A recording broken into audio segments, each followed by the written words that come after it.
Leitura do livro Aveluz, João Nunes Maia, pelo Espírito Shaolin. Hospitalidade. Pedro, grande companheiro de Jesus, homem destemido, abastecido pela coragem em todos os momentos, sem faltar-lhe o próprio ânimo, negou a Jesus na hora em que deveria dar o testemunho. É o que pensais, mas não foi por medo. Vós bem sabeis por quê. Eis que 3 vezes me negarás. Só isso basta para que compreendais. Simão Pedro, pescador de profissão no mar da Galileia, encontrou o Senhor e não resistiu ao seu chamado para o trabalho do amor. Eu te farei pescador de homens ou pescador de almas. E verdadeiramente o fez. Pedro foi a pedra angular da comunidade. Sobre ele se assentaram as responsabilidades do cristianismo nascente, força poderosa que desceu do céu por misericórdia de Deus. O apóstolo do Mestre, certa manhã, levantou-se indisposto para o trabalho. Rumou para um caminho cujo destino levaria às campinas de Betsaida, às encostas das montanhas mais próximas. O homem pescador sentia por dentro necessidade de pensar, de monologar. Por certo que todas as pessoas têm tais necessidades e de vez em quando buscam a natureza e procuram entendê-la. Sua linguagem é consoladora e amável. Pedro chegou ao destino e assentou-se em uma grande pedra, onde sua vista abarcava meio mundo. Seguro no seu bordão, meditativo, riscou na fina areia muitas formas, para que a distração pudesse assomar a sua mente. Algo o preocupava. Não sabia bem ao certo o que era e queria descobrir. Naquela elevação da alma, surgiu de repente ao seu redor algumas ovelhas que começam a acariciá-lo, umas lambendo as suas mãos, outras encostando o corpo no seu, como que pedindo que as coçasse. Pedro, sorrindo, distraiu o pensamento, conversando com as ovelhas, que se entretinham com o apóstolo. De mansinho aproximou-se um pastor que Pedro não percebera, dada a delicadeza do seu andar. Pôs a mão em seu ombro e desejou-lhe a paz. O pescador virou-se de relance e, quando assustado, cumprimentou-o com amabilidade. Era um menino louro, dentes lindos que salientavam sua personalidade. Em sua mão direita, empunhava um cajado, que identificava sua profissão.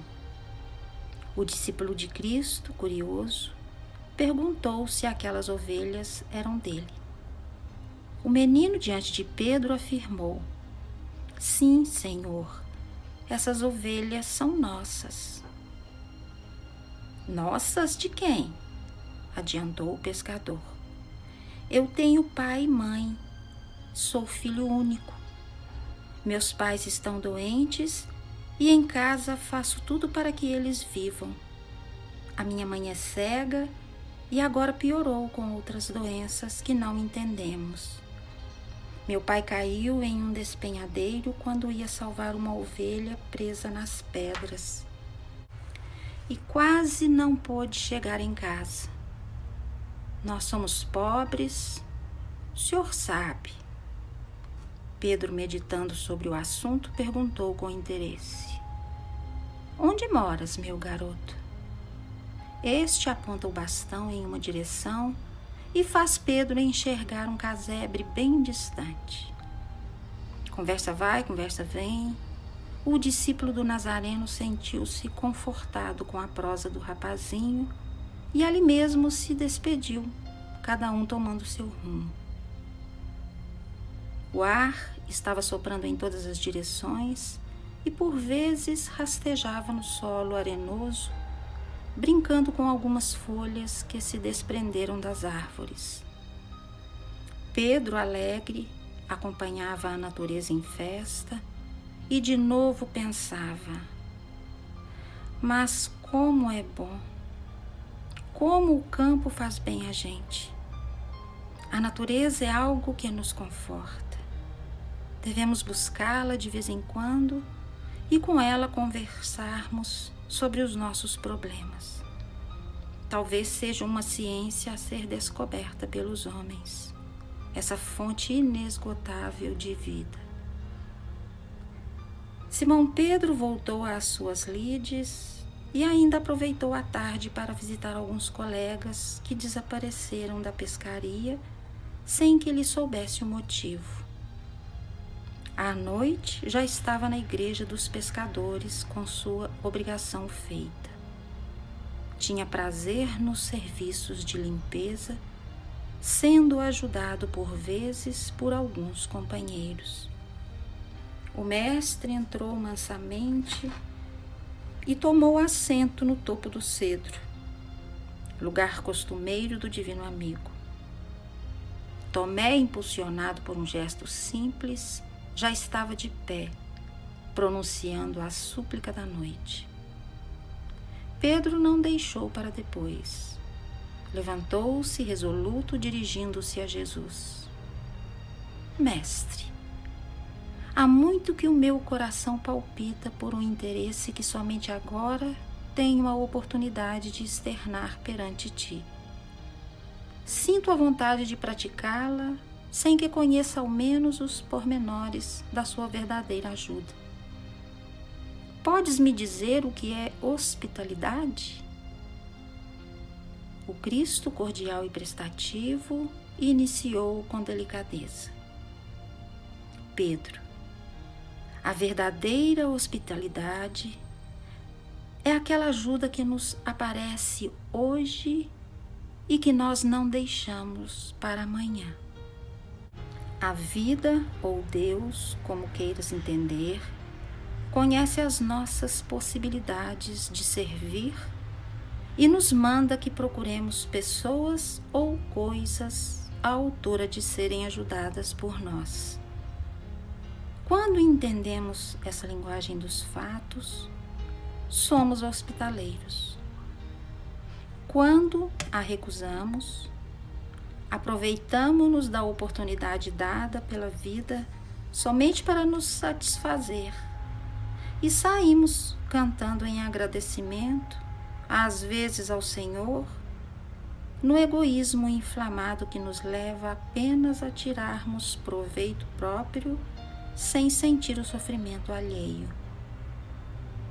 A hospitalidade é a caridade que atiça na mente e no coração o modo de aproveitar o máximo de tempo, sem perda de outros deveres, para dar as mãos aos que sofrem e, principalmente, àqueles que aparecem em nossos caminhos e ainda têm os infortúnios ocultos, que aparecem para nós, mas não exigem de nós assistência alguma, não por vaidade e orgulho, mas com medo de transferir aos outros suas responsabilidades aparentes.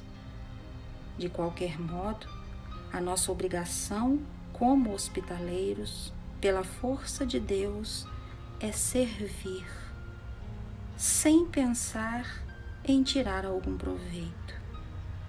É auxiliar sem que o nosso coração possa exigir que o auxiliado tenha de assumir compromissos conosco. É fazermos o que está ao nosso alcance sem o drama do exagero.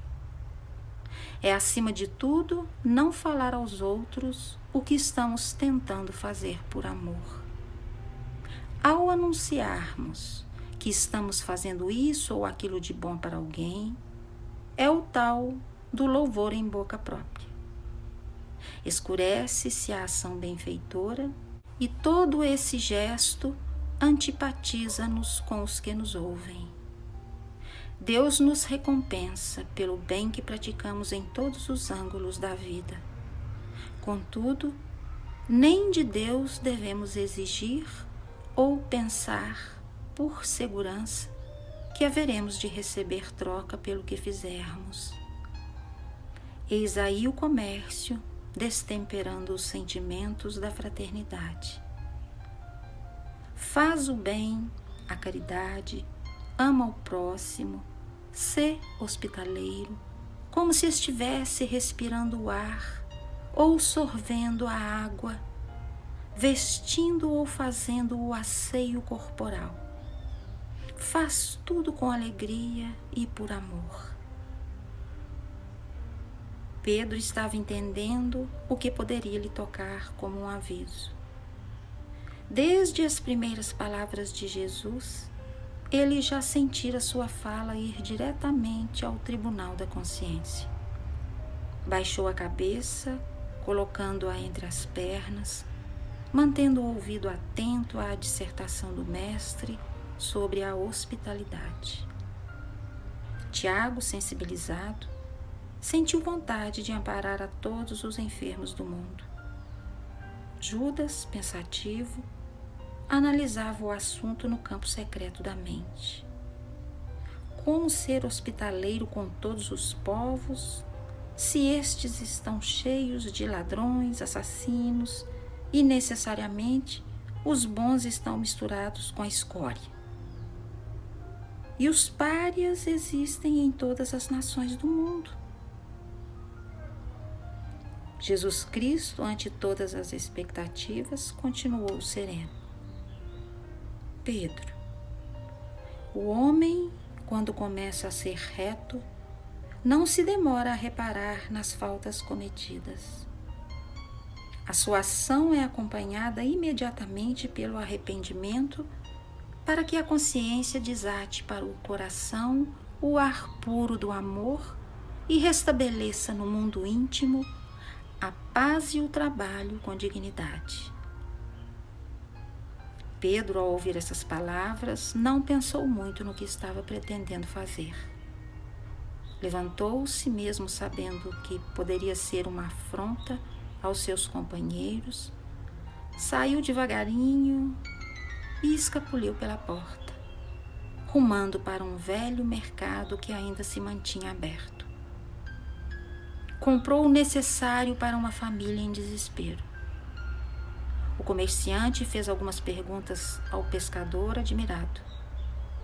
Por que não comprar aquilo em Cafarnaum? Morava lá? Mas Pedro respondeu com evasivas. Improvisaram sacos e Pedro rumou em direção à casa do menino pastor. O mestre não precisaria perguntar para onde Pedro tinha ido.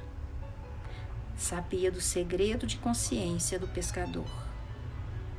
O nazareno, dando a entender que não notara nada, para que os discípulos se tranquilizassem, tomou novamente a palavra.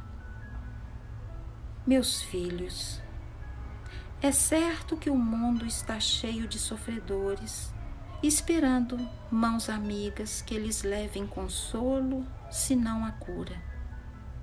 E é para isso que estamos formando uma comunidade de homens hospitaleiros, que não medem sacrifícios para ajudar. Esperamos em Deus que as nossas ideias possam se estender ao mundo inteiro. Se pensarmos em atender a todos sem condições, seremos somente pessoas que pensam e falam, sem dar ao menos um passo para enxugar uma lágrima.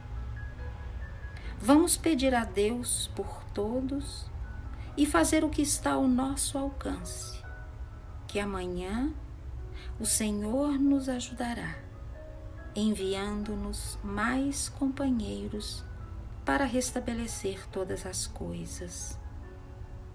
Cada bem que fizerdes aos outros, por amor às criaturas, é uma semente de caridade plantada no coração.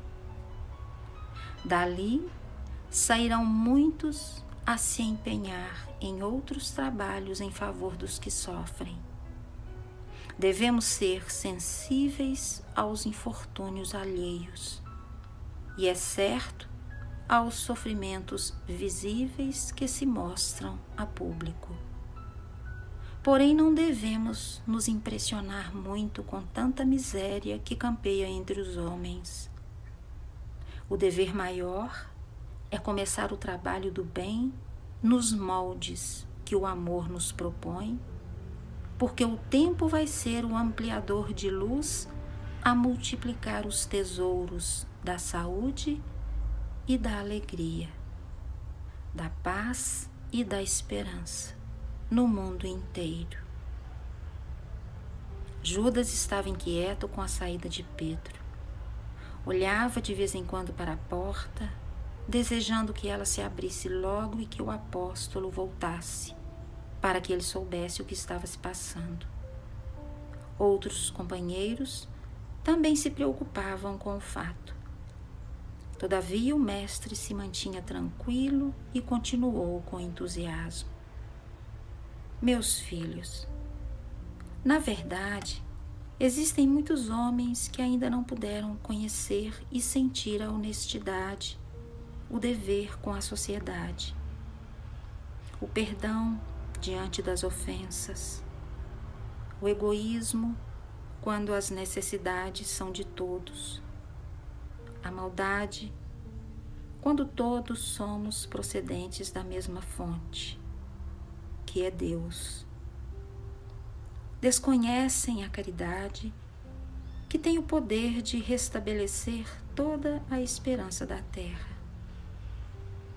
É, por certo, o amor, que além de ser vida, dá vida a todas as criaturas de Deus. Pois não é por isso que vamos fechar ou deixar de abrir a nossa escola de trabalho nas hostes do bem e colocar nele o grandioso nome de hospitalidade. E rematou com ênfase: seguremo-nos nas mãos, tornando-nos mais fortes. Vamos ao encontro dos sofredores sem distinção, que o amor de Deus nos cobrirá de bênçãos. Vamos. O mestre se levantou e tornou a dizer: vamos, que Pedro já foi. Ao sair da porta de entrada, o apóstolo da fé, que ia chegando da casa do pastorzinho, avançou em direção a Jesus e falou com visível alegria, os olhos molhados de lágrimas: obrigado, Jesus, pela hospitalidade comigo. Muitos discípulos logo se reuniram em torno dos dois para saber o que ocorria, mas nada perceberam, porque Jesus foi saindo e Pedro também. Que Jesus nos abençoe.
de vida e generosa.